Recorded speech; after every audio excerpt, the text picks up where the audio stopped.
ಹಾಂ ಹೋಗ್ಬೋದು. ಒಂದು ಕಲ್ಲೂಟಿ ಅಂತ ಒಂದು ಸ್ಮಾಲ್ ದೇವಸ್ಥಾನ ಇದೆ ಸರ್.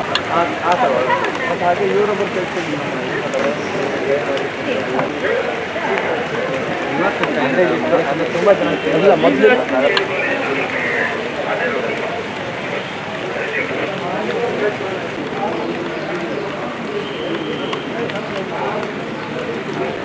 Safety important.